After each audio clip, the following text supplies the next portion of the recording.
Hello and welcome to GATSBY Fridays, a show about getting the best out of a creative life from two creative directors working around the world and based in New York City. I'm your host, Alex Jamilio. And I'm Sarah Semi. Today we talk about working with creative talent. We discuss what to look for to find the perfect talent for your gig and how to get the best outcome for the project. And at the end of each episode, we make a signature cocktail to toast cheers to you. So hang with us as we bridge the gap. I'm Alex. And I'm Sarah. And this is GATSBY Fridays.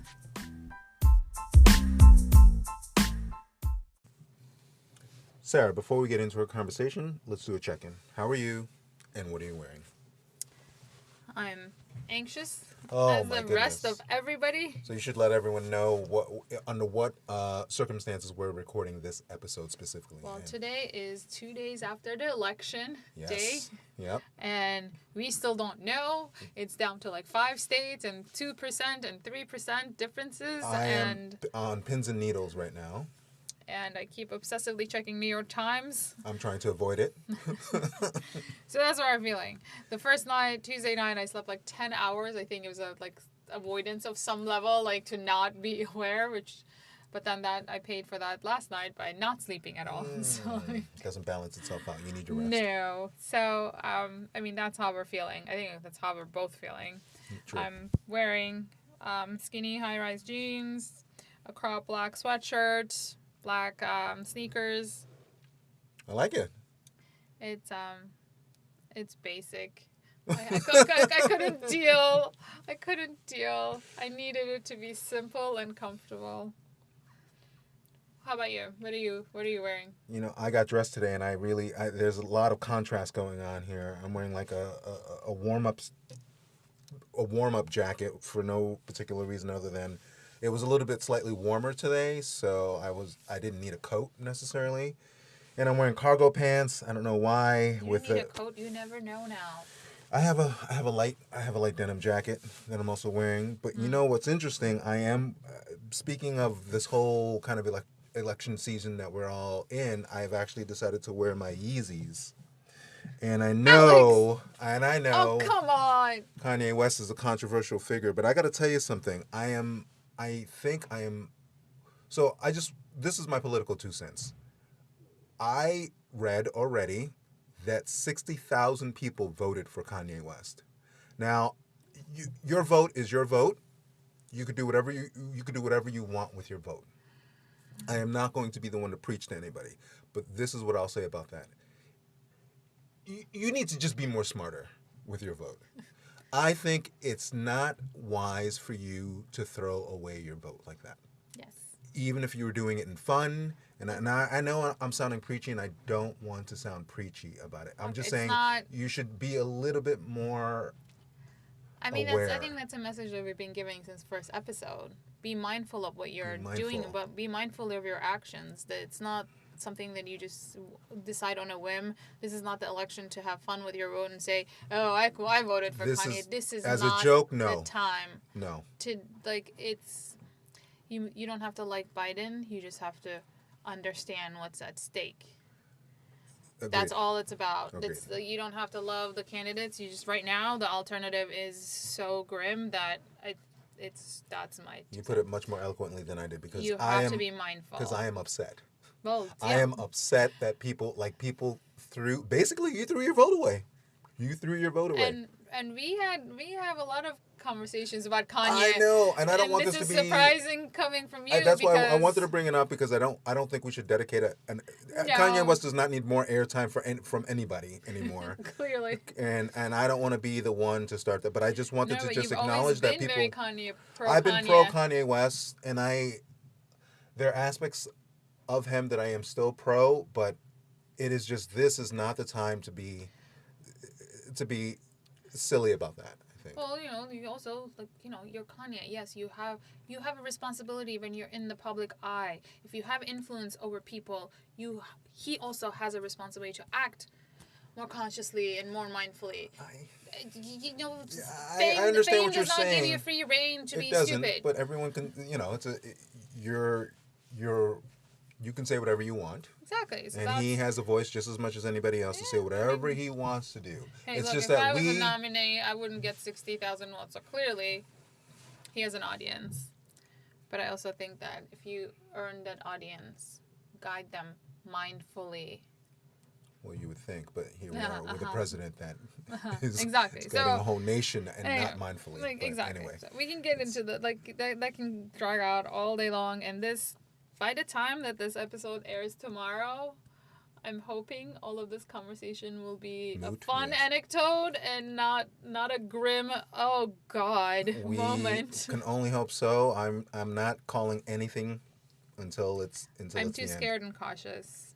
I'm slightly reluctantly moving on to the optimism camp over the last 2 days from seeing numbers trick slowly and painfully slowly. So I'm not there yet. There's too much residue from 4 years ago. And as soon as I feel hopeful, I'm like, am I being stupid? Am I being stupid? Am I being naive about this? So I'm it's that glimpse of hope also comes with the this is a naive perspective. I should know better at the same time. So we'll see. Hopefully, when you're listening to this, it's going to be in a much better world. If not, we'll work through it. We're here. We're going to work through it together. We're all in it. Yes, so. We'll work through it together. Okay, now we're going to switch focus on our topic. How do you communicate what your needs are? Sarah, where have you found creatives for client projects, and how do you figure out what talent is the best match for the project you're working on? That's very tricky because I work with smaller budgets, and I have to find. Usually, I have to find talent fairly quickly. Most of the time, you do have a network. I just tap into my existing network. Last summer, my designer left. I was shorthanded, and I had a lot going on with projects. But by then, purely for networking reasons, I had met this young lady who was trying to switch from a different part of design in her career to working more on branding projects. And when my designer left, I asked her if she was free, so she came on board, and she was a bright fit for it. She did a great job. And I need developers, depending on the project. Most of the time, it's just customizing small things for Squarespace. There's an agency that I found through Squarespace that they do great work. It's affordable. I don't have to I don't have to worry about the budget as much when I do little tweaks with them, and they've done a great job so far. I worked with them a couple of times. So it just depends on what the project's needs are, and things line up differently. You always work in you first go to your professional network to find them. But at the same time, whenever I needed a custom web design project, for example, my creative talent network is great, but my developer talent is not that great in terms of what I have access to and what I can afford. So that always becomes a challenge. So that means I advertise on platforms. I'm cautious of those. So it's a challenge to have that, to find them as resources.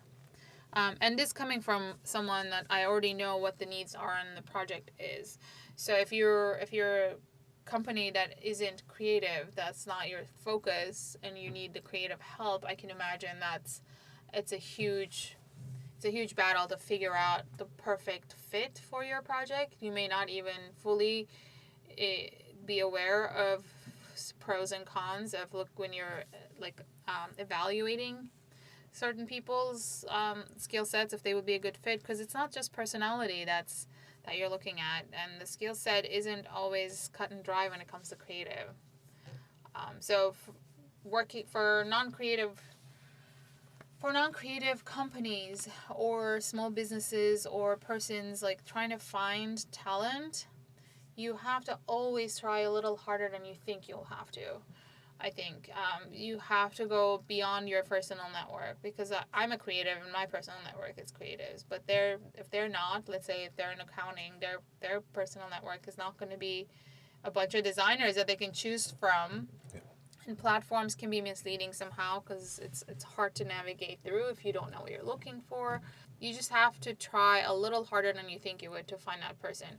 When you find your match, that changes everything and how smoothly that project's going to go. And it's kind of like dating. It's a lot of things to consider.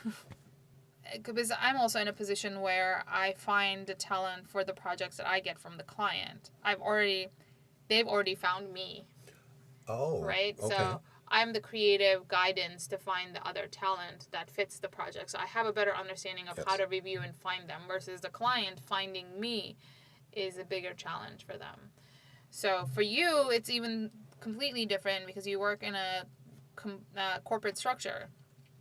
So then you're already working with people that are already hired, that's a predetermined set of people. Typically. That's not going to be like you're not trying to make new impressions every time you're talking. How do you think that the rest of your team can get the best work out of you? Like, in your experience, what has hindered your creativity because of unclear communication, undefined project goals? It usually comes down to communication in my experience. It's communication. It's sometimes it's all of those things, undefined project goals. But because my situation, because I work within a corporate structure, I am the creative liaison between the higher ups and the rest of the creative community that I would either have to outsource or work within house with. And I'll do a positive negative thing. The positive thing is it's great to have those people in house, and you've all worked together already, so there is kind of this symbiotic relationship that we all have, and an understanding of what the goals are. No surprises there. No surprises there. But then on the other side, if we have to bring in somebody, my perspective is being the hiring person for a particular project. I speak to the creative because I am a creative, so I understand the abilities that I need from the creative talent to draw them in. What I have to do is convince my superiors of the creative talent and their legitimacy. Yeah. Which is tricky sometimes because they don't see what I see, but luckily because I'm already ensconced into the corporate structure, they value my opinion a little bit more. So basically that talent that you're interviewing and you want to bring on board has you as an advocate. Yes. To deal with the non-creative community. Exactly.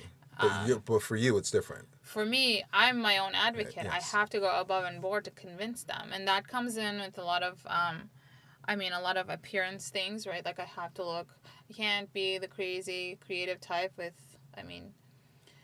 depends on the client, but most of my clients are a lot more, I wouldn't call it conservative, but not in arts and what arts and fields fashion. have you been? I've done a lot of, for some reason, it's not particularly my interest, but I've had from different channels a lot of healthcare. What's healthcare? Healthcare is very conservative. Yeah. And on top of that, like I've had a lot of small businesses, startups that are coming to me, so they are already on the trenches trying to overwhelm with everything. So they have more to risk, less budget to work with. Also, they want to be able to take a chance, but they're a lot more cautious because they're working with a lot smaller. They don't have room to mess up. Yes. But at the same time, like professional representation. Like I've been told, I've noticed through conversations with potential clients that they get relieved when they find out that I have an office space. This is pre-pandemic, so no one was working from home. So like they are weary of the creative type that's like, working in their pajamas at home, and that creates a level of unprofessionalism in their mind that they're not going to deliver. Even before the pandemic, I used to work from home in my pajamas all the time. That doesn't necessarily mean I don't deliver on time or I'm unprofessional, but they don't, you don't advertise this aspect, right? Like things that are changing a little bit. I'm really curious to see how this is going to impact perception of creatives. Yes. But there's also this idea that the creatives are kooky, they're in their own impetuous, and they're going to be doing things on a whim and whatever. It's yes, there are, there's always bad apples in any crowd, but most of us are not like that. So from being in the creative community, trying to represent myself and pretty much represent the rest of the community, I do think that professionalism is always going to go a long way. But also every client's going to be different. Every person is different. So I have 15 years experience. I interview with a PR company, and they want to see my brochure designs. And I'm like, this was maybe last year. And we're almost in 2020. I've been designing for 15 years. trust me, I can design a brochure, but they wanted to see specifically brochure design, because if I didn't design brochures, they didn't think that I could design brochures. And that's kind of like, it's frustrating to me. It's somewhat offensive to me to think that, like, seriously? But if you want to see it, of course, I'll pull them up. I'll dig them up from, like, whenever.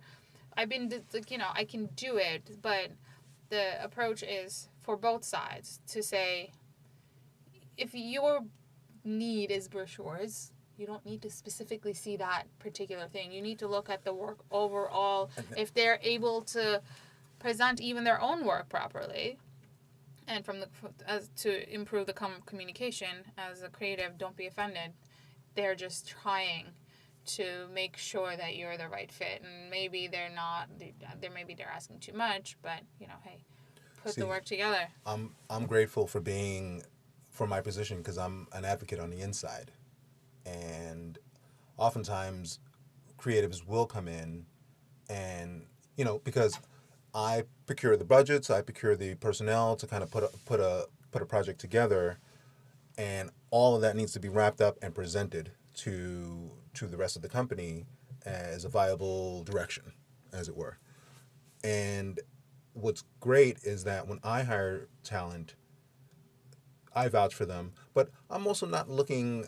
I'm looking for the artistry that fits within the project. So even though, as an example, if I hire a photographer whose aesthetic or style, or whose previous work, not their aesthetic or style, is not has not represented fashion per se, it doesn't necessarily mean that they can't do it. And actually, I look for people outside of that, because they have a different perspective. But again, you are a creative advocating for the creative. Advocating for the creative. So that, I think that's when that's not the case. Like, if there was a non-creative person interviewing the photographers, then that's when the projects suffer, because the non-creative people tend to not understand exactly. They know certain landmarks.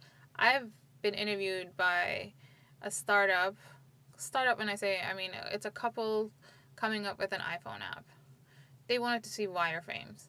I showed them wireframes, and they were really upset, and they were like, well, there are no pictures in these wireframes. I'm like, they're wireframes.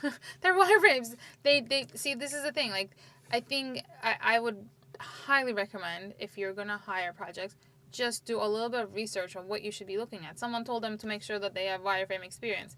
They didn't look at what wireframes are. And then I had to send them a link in Adobe when we wrapped up the call, and, like, you know, this is what I mean by wireframes. I can show you fully dressed designs, but that's a mock-up. That's not, like, you know, that's not a wireframe. Wireframe does not have pictures. The whole point, it's wire. But you can't, I was just like, oh my God, these people don't know what they're talking about.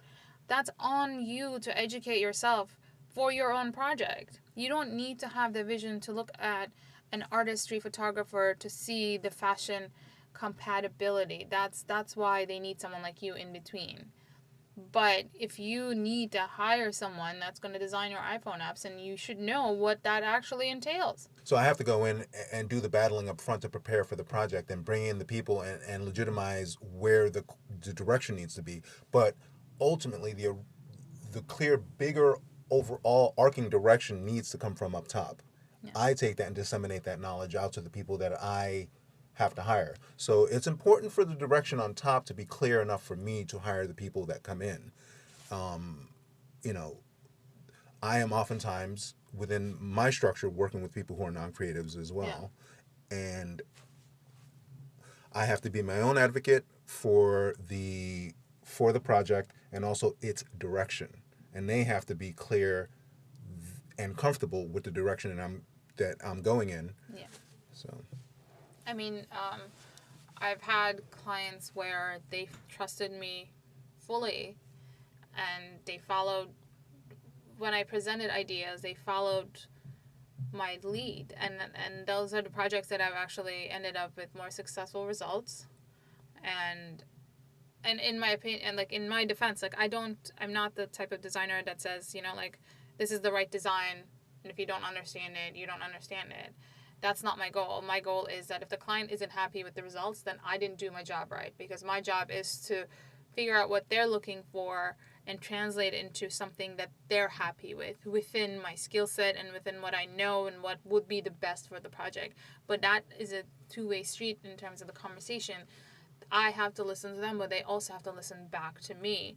And I mean, there's a lot of I've been in positions where they followed the lead and the project thrived, and then there were a lot of moments where they just didn't care what I had to offer, and the project didn't really go anywhere. Like it was done, everyone was fine, they weren't blown away. I wasn't that proud of the outcome, so like but I mean you can't be always making star projects, but at the same time, like in experience, I've learned that there has to be a two-way conversation. It's my job to listen what the brief is and what the client is looking to achieve and translate that.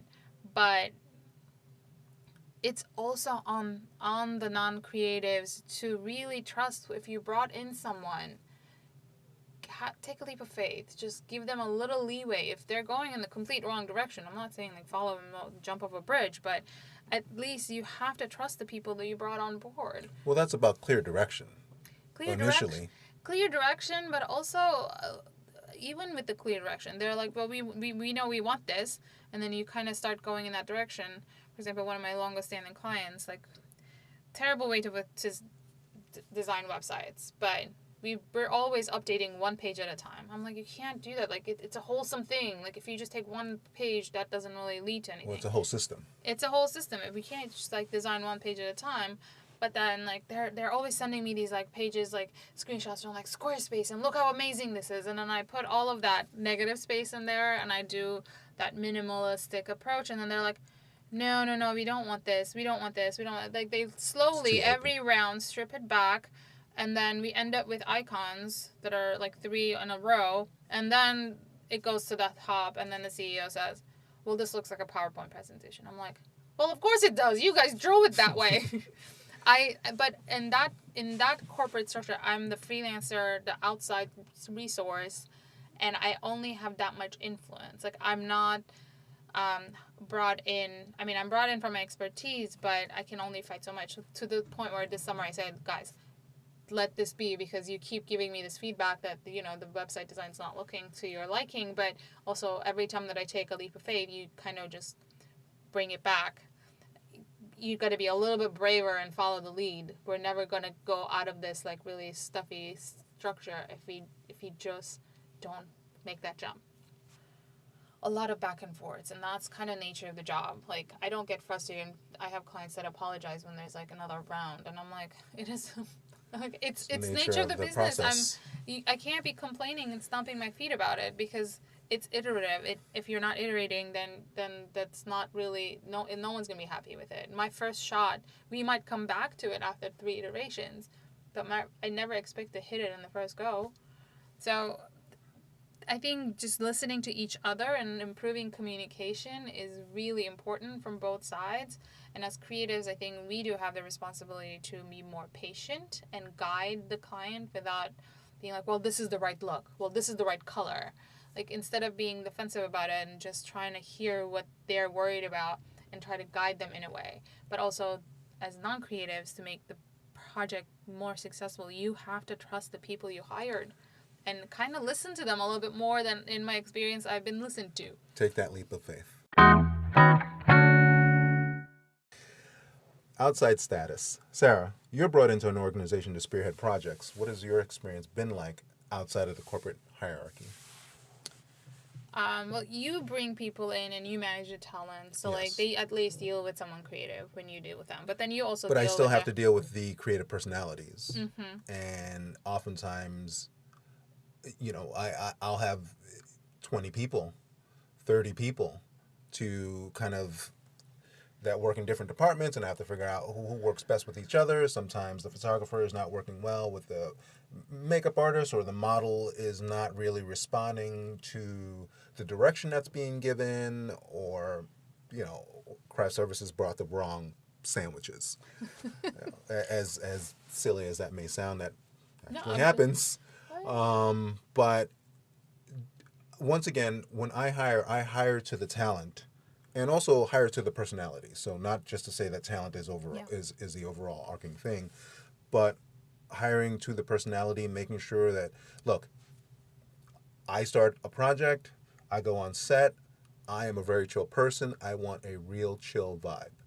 And you could suss that out the minute you start talking to somebody, usually. I mean, I am rarely in a position where I'm working with somebody and it's clearly not working. But I'm just going to flat out give you this story. I remember working on a project, being on a shoot, and working with a model who would not tilt her head to the left. She said her good side is on her right, and she will only tilt her head to the right. Oh. And I said, be that as it may, I understand what your good side is, but this is what I need to capture from this particular shot. So you need to be accommodating about that, because if not, then you're just not the right person and I have to replace you. She tilted her head to the left. Well, but, you know. But say you didn't say, like, you know, you got to do it, this is my way, like, you know, we're paying you to do this. Like, no, I explained what the end goal was. But also kindness when you talk to people, patience. Kindness. But your situation is different because you're brought in as an outsider. How has that been for you? I mean, I've had great experiences in long-term clients. Like some people, we grew to like each other over time, versus some of them, like, you know, right off the bat were great. So the long-term experiences, eventually you figure out a way to work each other, as if I was a full-time hire, right? Like, I'm not there every day. Probably would have gotten there faster if we were interacting every day, but because I'm on the outside, I also feel like I don't have, my voice isn't as heard sometimes because I'm so removed from the daily workings of it. But it always helps that, you know, to have an advocate within the corporate structure. But also I have smaller scale, shorter term projects, which I had an interesting experience this summer where I was brought in and the pitch was, we need you to take the lead and do everything and you're going to do all of it. And this is when I'm like, okay, after all these years and I'm still that naive enough to fall for that, because you look at the project and you get so excited, genuinely excited, and I'm like, okay, they want me. And so, you know, there was a lot of negotiation, which kind of also showed me that their approach to me was going to be where I belong in this conversation, which is fine. But I was brought in because their in-house creative person is not a designer. He's a production guy and photographer and videographer and doing everything for them, which I'm sure he was like overwhelmed when they wanted another creative project, and he was probably like, well, this too. Yeah. So then they brought someone else in, and they know that this is a new thing that they're trying. They don't have that project on their spectrum. It's a new one. They want to see how productive it is, how much money it's going to bring for them in the long term to apply it to other projects in-house. So I was like, that's great, you know, like, let's start. And I start. But the position that I come in is like, I'm told that I'm running this project, but then I don't have access to the people who are reviewing the work and providing feedback. So there's like a 12 people team there that I don't personally interact with, which always, when I'm removed, can't get everything out of it. But the biggest challenge was the creative person that was already there, because as much as I've been that person, I've been the person who did everything for the company, and then yet another thing came on you and you're like, you got to get someone else to do this. Yes. But then that other person comes in and you feel threatened because they're doing things that you can't. I can't do the things he can. It's not like I'm pretending I'm a photographer or videographer. So why is he so worried about the fact that I brought in beautiful designs? Immediately, there was, like people throwing in some expert language to sound like they know what they're talking about. And he's like talking. Like how? So like I used this font that had a lot of ascendants and descendants go like flourishing. So he goes, well, we don't want ligatures. And I'm like, there are no ligatures in this font. Well, these things, and then the other person, the project manager, who's not the creative person, she goes, well, we just don't like these hooks, the ligatures there. Explain what ligatures are. So ligatures are when the fonts automatically, it's usually you can see in like German type of like words where the F and the T are next together, and then the font fuses those two F and the T becomes one character. There's no space between them, and that's a ligature. Versus ascendant and descendants are the things, the hooks, the hook of the G, and then the top of the K. Those are the things. And this font was over stylized, so it had a lot of curves that were going above and below. Typography is not your specialty. Video production is. Just own what you got. Like, there's no reason for you to get into a competition with me. So I felt very I didn't see it coming because they were so welcoming in the initial conversation that I was like, oh, wow. And I got frustrated. I'm like, first of all, this is mansplaining.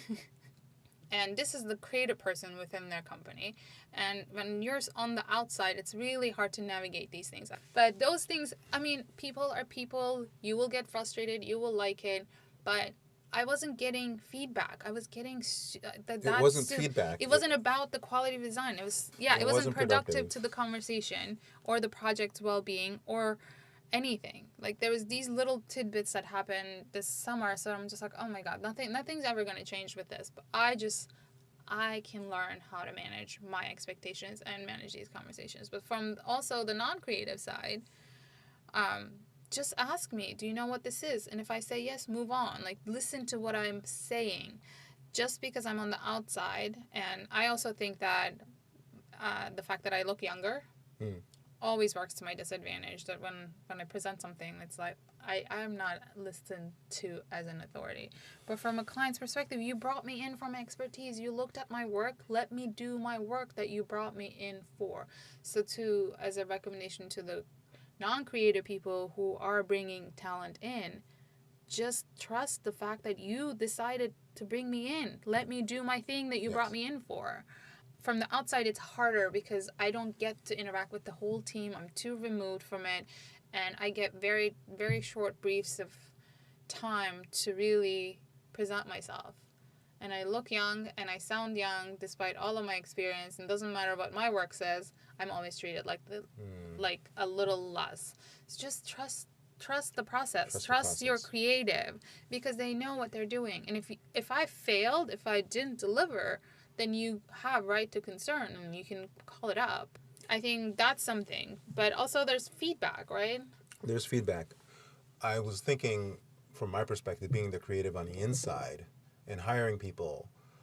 And it's funny because I think I hire a director and I'm slightly jealous because they do awesome work, but I get to hire them. Yeah. So I get to see the process and I get to see how they work. Would I love their talent? Oh my God. Yes. I've hired illustrators who I really admire their work and I wish I had their talent, but I don't. But I get to hire them, and that's what's great. So I don't feel any animosity or feel any... It's not a competition. It's not a competition. I mean, we're working on a collaborative project, and I think we're all working towards that greater good. So I'm sorry you had that experience. It's people are people. There's always going to be positive and negative experience, and it's all a learning process, right? Like, every now and then I just surprise myself and be like, oh God, I should know better too. It's not like, every now and then you're like, oh, I know better not to say that. People make mistakes kind of thing, but there's also feedback is very important. So like when you're talking to the photographer to have a certain direction, because you're creative, you're more patient about his response and you know how to approach them, versus if you were not a creative. It would be tricky. I've been on sets where people who are non-creative give direction to the photographer, or even give direction to a model that's not the correct way to be giving direction. And the results are abysmal. Yeah. Then I'm called back to rectify the situation. And abysmal in what sense? In terms of people's dynamics with each other, or the outcome? Just the outcome. The pictures don't look great, and then the project fails, and then I'm called in to unfortunately fix it.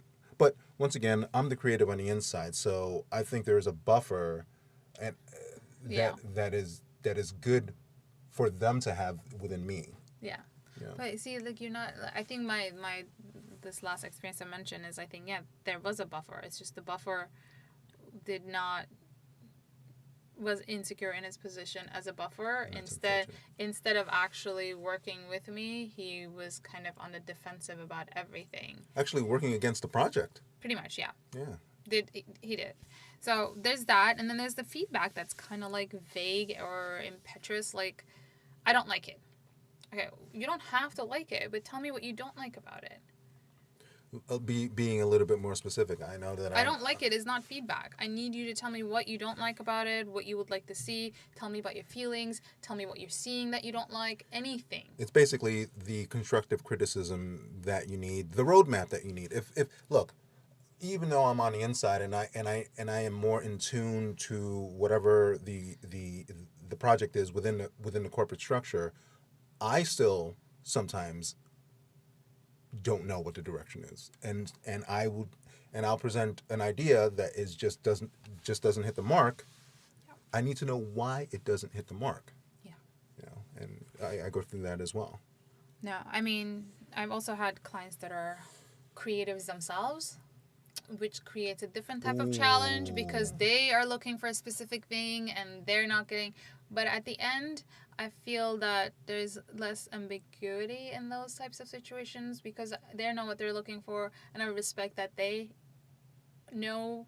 So I'm more patient with their needs, and like this summer, a client that I'd worked with before, and we love working with each other. I never do live edit sessions on video. Ooh. That's like trouble. Yeah. But with them, I don't mind because with them, it's like a working session together. Like it didn't feel like I was work for hire and then they were just these like giving me confusing things. That they were like, "What about this?" I'm like, "I don't need to send you like go offline, send you 12 different versions of it. Let's take a look at it together. Like let me show you this. Okay. Oh, that looks like that is because we understand each other's language. So everything comes down to communication.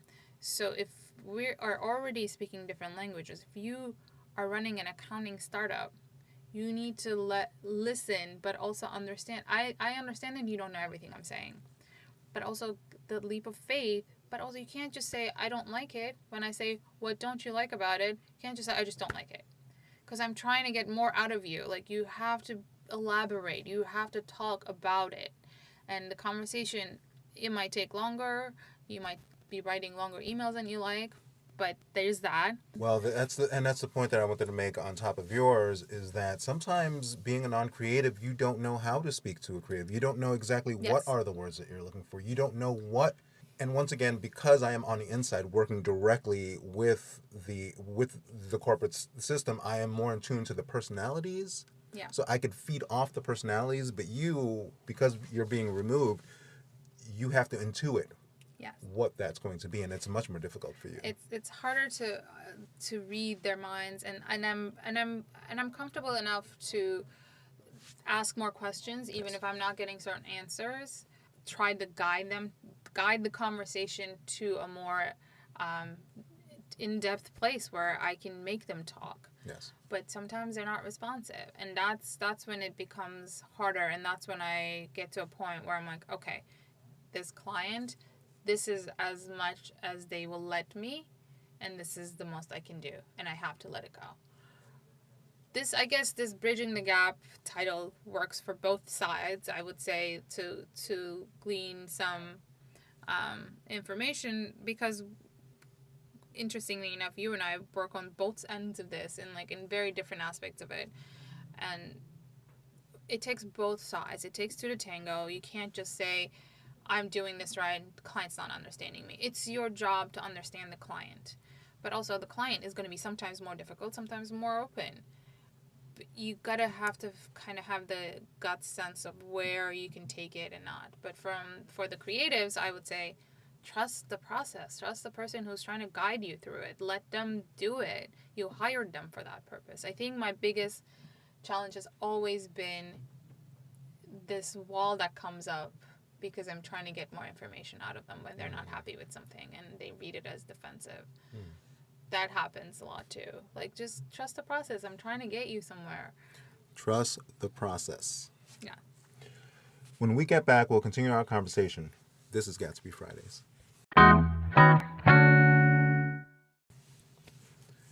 Hello, welcome back to GATSBY Fridays.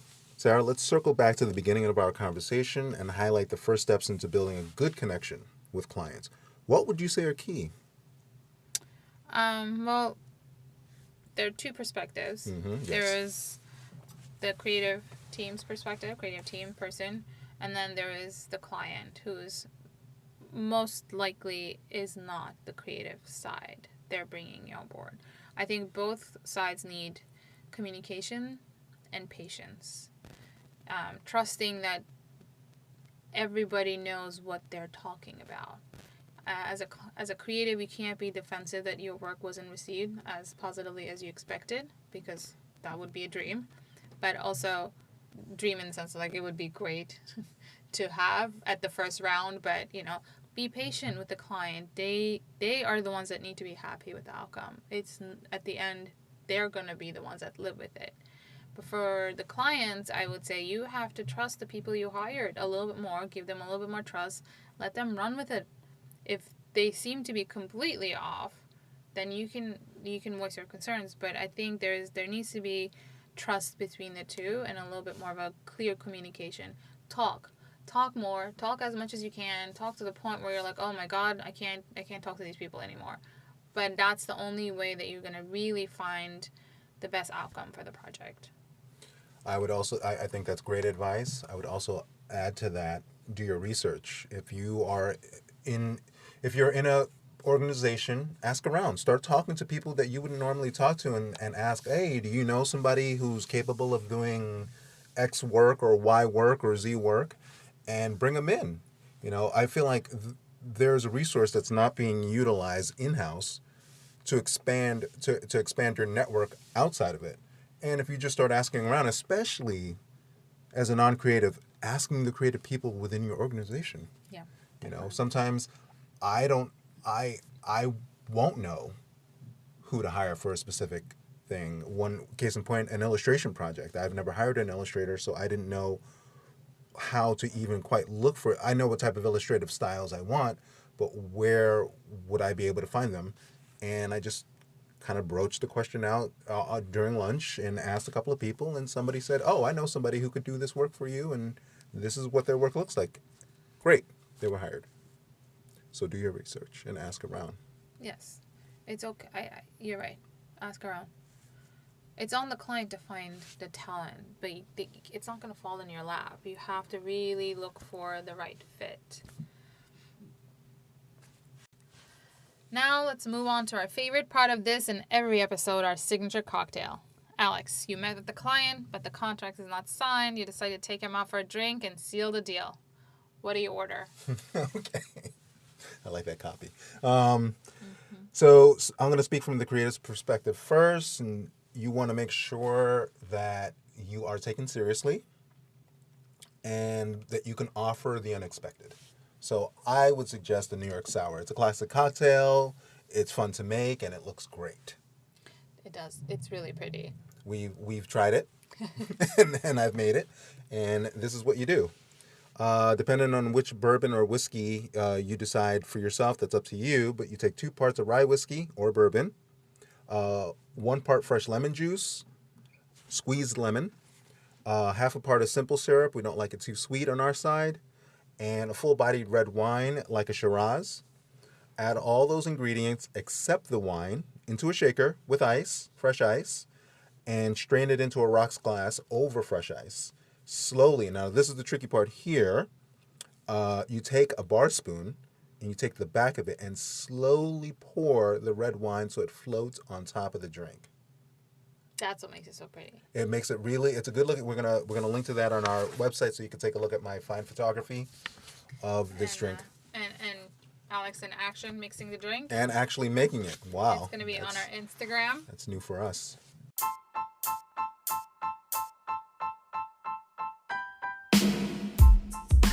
Thank you for hanging with us. You can learn more about the New York Sour recipe on our website, GATSBYFRIDAYS.com. Follow us on Instagram for exclusive content like Alex mixing the New York Sour on our Insta stories throughout the week. Don't forget to rate us and give us 5 stars. Write a review on Apple Podcasts. It really helps to get us in front of more ears and build an audience. Or, if you're a Spotify person, follow us at GATSBY Fridays. Stay with us. On our next episode, we will talk about wellness now. And this is GATSBY Fridays.